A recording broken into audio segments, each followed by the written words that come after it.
Bonsoir. Le problème du Maroc, du Royaume du Maroc, et le problème des Marocaines et des Marocains, c'est un problème crucial.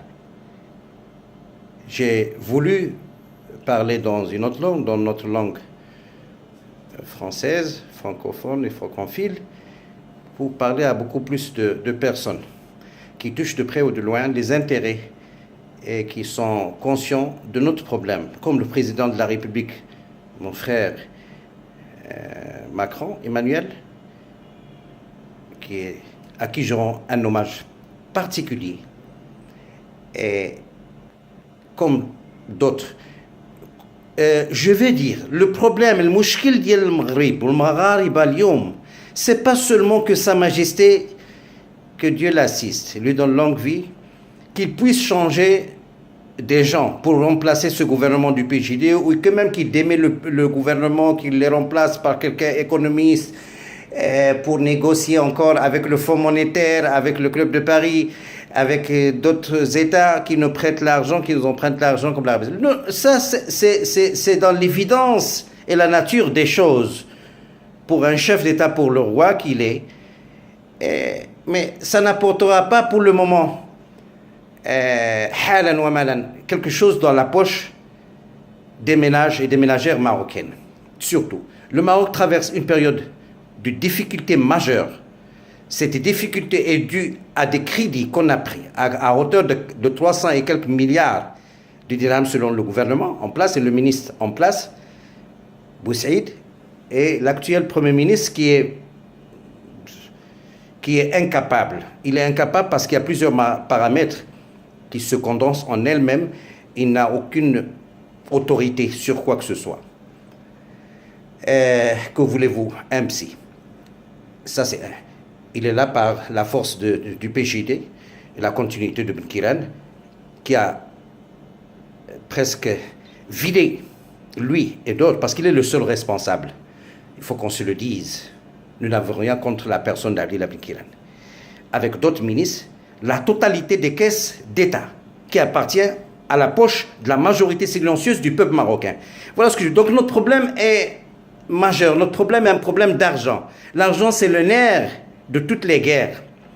Et donc, avec le chômage, avec la santé qui n'est plus gratuite et même morte, avec les problèmes de la justice, avec le problème des usuriers qui prennent de l'argent des gens, ceux qui ont utilisé les terrains des gens, leurs maisons, ceux qui utilisent les impôts d'une manière usurpatoire et autres, l'ensemble de cette situation n'est pas facile pour le roi seul. Il faut qu'on l'aide, qu'on n'y attend rien du tout maintenant. À n'importe quel gouvernement, tel qu'il soit partisan, qu'il soit d'une coalition d'union ou de sauvetage, rien du tout. Avec quoi on aura une croissance, qu'on parle de 3%, avec ZRA et les crédits à l'extérieur, avec quoi on va les réchelonner? On va augmenter encore les impôts, plus de 8 000, 10 000 entreprises et en faillite, il est à plat. Les Marocains souffrent dans leur chair et dans leur peau. Ils n'en ont plus rien. Ils sont découragés de la politique totalement. Le problème avec Sa Majesté et notre Majesté, c'est un problème d'argent.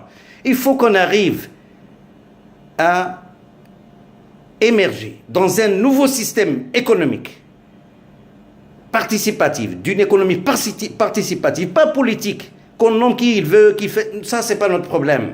Mais pas les partis, ils ne pourront pas. Parce que là, le peuple ne l'acceptera pas. Et donc, moi, j'ai des propositions dans un livre blanc. Ce ne sont pas des propositions pour que je sois forcément, obligatoirement chef de gouvernement. S'il le faut, oui. S'il le faut, parce que j'ai des programmes, pas un programme, j'ai des relations et autre chose pour sauver notre économie, pour sauver notre pays, pour sauver le Marocain et les Marocaines. Voilà notre problème, et se situe à ce niveau-là. Comment allons-nous faire? Sur quoi on compte? On ne peut pas rester dans un Maroc à plusieurs vitesses d'ailleurs. Ce n'est pas possible. C'est fini ça. Les autres problèmes qui touchent le Sahara marocain, tout ça, ce sont les prérogatives de Sa Majesté. Il est incapable, il a beaucoup d'espace, d'intelligentsia pour régler tout ça. Et ça se règle de lui-même, je pense. Mais il faut qu'on l'aide à régler le problème économique, le mahd. Voilà ce que j'ai dit à la presse tout à l'heure, à des amis à l'étranger. Je suis en tournée et je vais continuer par la grâce de Allah subhanahu wa ta'ala. Je vais rentrer au royaume pour lancer Ce que je dois faire, moi je n'attends pas pour être chef d'un gouvernement, ou ministre des Finances, ou PDG, des enfants de papa gâtés. Non, je cherche des solutions, je les ai trouvées, je vais les mettre en pratique. Merci.